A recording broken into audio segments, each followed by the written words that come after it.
Most of the people out here are running around empty. They have no sense of self, no sense of self-love. When I say self-love, it has nothing to do with celebrity, money, materialistic things, and all of the things that your negative mind could probably go to. It has nothing to do with self-love. It has nothing to do with looks, nothing to do with cars and any of the superficial things that one would assume that could make you love yourself even more. It's a matter of knowing your value. It's a matter of you saying, I don't have to be around these people in these type of environments and situations in order for me to finally see the value in myself. I love me independent of you loving me. I believe in me. I know my self-worth. I know clearly that I'm a child of God, and God has a purpose over my life, and if he didn't, I wouldn't be here anymore. I am here, and I have a purpose. There is no value in having wisdom, knowledge, insight, spirituality, love. Every day, I am a work in progress. Self-love is the cure to self-hate. I don't like you, I don't trust you, and I know you talking shit about me from behind my back. Why would anybody who truly loves themselves hang out with or mess with those type of people? Now, here are the worst type of people in the world to me. The people who literally hate your guts and dislike you, and you don't have a clue that they feel this way about you, because they're able to cover up all of their malicious energy and intentions towards you without giving you no trace that they don't fuck with you. And then when you finally find out, you're like, oh shit, you've been saying this and doing this and you feel this way about me? I had no clue. But when people show you who they are and you see it to the point where you're able to talk about it, can you believe what she said about me? Can you believe that? And you're able to talk about it. Then you get an invite from this same person that you was just sitting over dinner crying about the following week, and you show up. You don't love yourself for you to be hanging out with these type of people. Nobody who loves themselves would ever entertain the idea of ever fucking with these people. I love myself. I've worked too hard for all of these years to hang out with somebody that's talking about flipping 5,000 and turning it to 15,000. So guess what, homie? Go get your money. Go do whatever you gotta do to double and triple your paper. I'm out of here. Because I don't wanna be on the receiving end of whatever those consequences are that may come from you doing whatever it is that you're doing. And y'all know plenty of those type of people. They doing all of the negative, crazy, and dysfunctional shit every single day. All of the women, they jealous and envious of you. They talk all of this shit about every girl and everything they're doing, who they dating, who they sleeping with. You don't think they talking about you? Are you that special to where all of your homegirls talk shit about everybody and you don't think they talking about you? So when people show you who they are, you gotta believe it. And you have to make the adjustments according to all of these things that are revealed to you.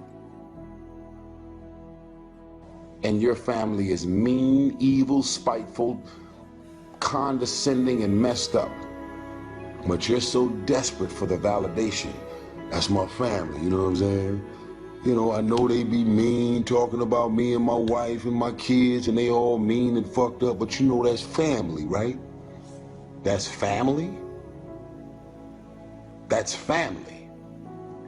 Oh, so they're allowed to tear you down because it's family.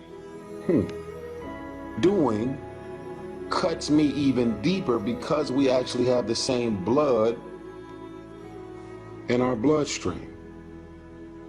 I would much rather a random person in the street talk shit about me and tear me down than my own family.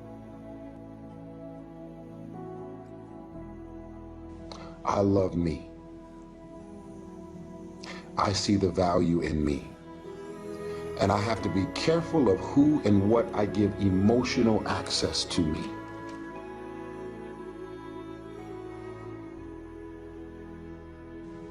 My daughter has gave me a bottom line. My daughter has created new standards for me. My daughter has changed my life forever. I didn't know what love was until she got here. What does that mean? It means that you will never see me in a random club. You will never see me at dinner if my dinner isn't purpose-driven.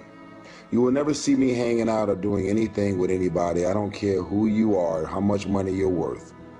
I have visions, I have ideas, and I have goals. Now, I believe in connecting with people on a human level, but I am very mission and goal oriented. That's who I am. And you can't get to the next level with all of the devils that you have in your life. You got so many negative, mean, evil, malicious, and dysfunctional people in your life and around your circles. This is the reason why you can't clear out the clutter and get to the next level. Self-love is the cure to self-hate. I'll say it again. Self-love is the cure to self-hate. My worst enemy was myself. I was afraid of me. I was afraid of what I would do. I was afraid of my thoughts. I was afraid of how I felt. I was afraid of tomorrow. I was afraid of me. I was afraid of being with me 24 hours a day, 7 days a week. And anything I could do to not be with me, I was on board for. So I tried addiction. I tried many, many things. And the thing is, when I was in my addiction, it allowed me to be weak enough to also realize and give into the fact that I hated myself so much that suicide seemed like a good option as well. In 2017, I have 12 suicide attempts. And when I would go to the hospital, you know, it was a dance that we would play. You know, can I convince them I didn't do this intentionally? Or will they let me go home? Because the reason I wanted to go home when I was at these hospitals was because it didn't work and I wanted to try again. It wasn't because I was thankful to be alive or thankful that I got another shot at life. No, it was because I couldn't wait to die. And it's just, it's the insanity of trauma and allowing yourself to get stuck and to stay in the experiences of your trauma. So when I would not win and they would send me to an institution for suicide watch, I would flourish inside the institution. I would feel loved, I would feel supported.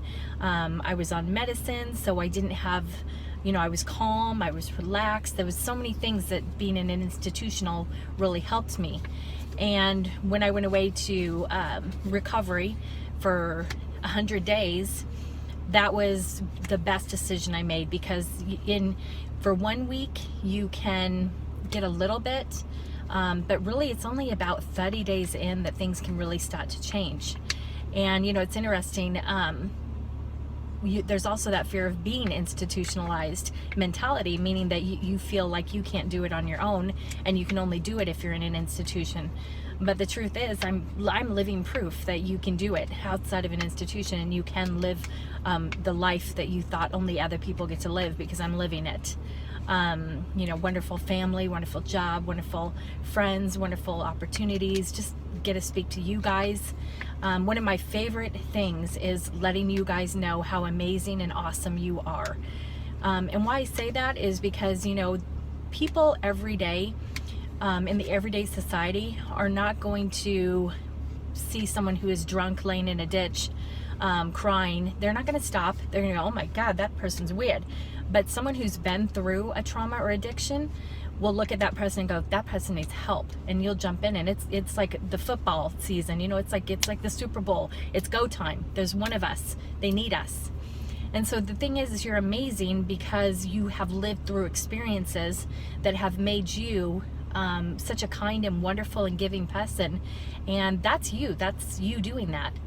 You know, the other thing is interesting is about the power of our thoughts. So I was at my son's boot camp graduation from the Army a couple days ago, and the guy that announced it said, parents that have noticed a change in their child, you know, raise your hand. And, you know, everyone's like raising their hand. And the funny thing is, because every day for 10 weeks, they were told how strong they were, how powerful they were, how capable they were, how they were, you know, soldiers, they were this, they were that. They were just fed constantly and rebuilt. And that was in 10 weeks. And everyone noticed how much their family members had changed. And it was noticeable by a lot. So it got me thinking that, you know, if that can happen, that big of a change can happen in 10 weeks. And I made the change in my addiction to get better. And I've done that decision. Then what are the things that I'm still holding on to today? So one of the things that I struggle with is anxiety. And I literally, if I have an anxiety moment, because of that experience of going to the graduation and because of the experience of learning how the mind works, I stop and I pray, first of all. Pray for the Lord to take it away. I pray for the Lord to give me a peace and a calm in my heart that only He can provide.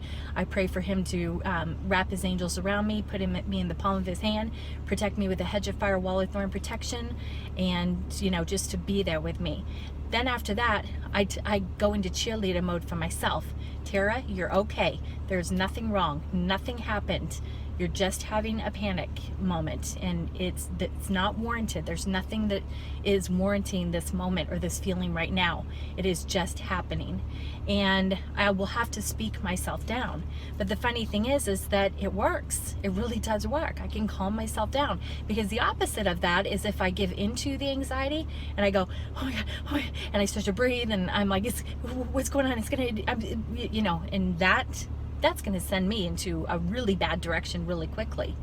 So I would encourage anyone who is, you know, been through anything in your life, and you may be having the videotape or recorder in your brain of those experiences and they still plague you to today, that I would encourage you, because how we do this is 24 hours a day.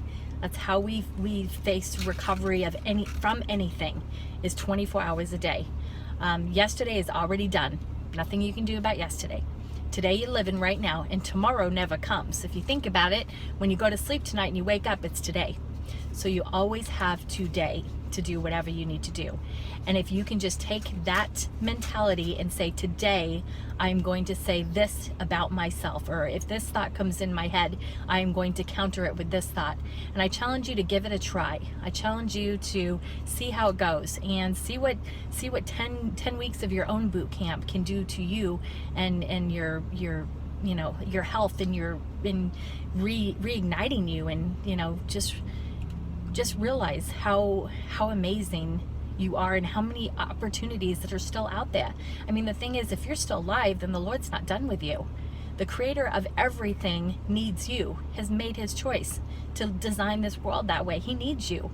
And that's pretty powerful, that you're needed by someone who doesn't really need you, but He chooses to make it this way. He chooses us to be the skin to represent Him. He chooses us to help each other. Each one teach one. So if no one's told you today, you matter, I am proud of you, and I love you. Amen.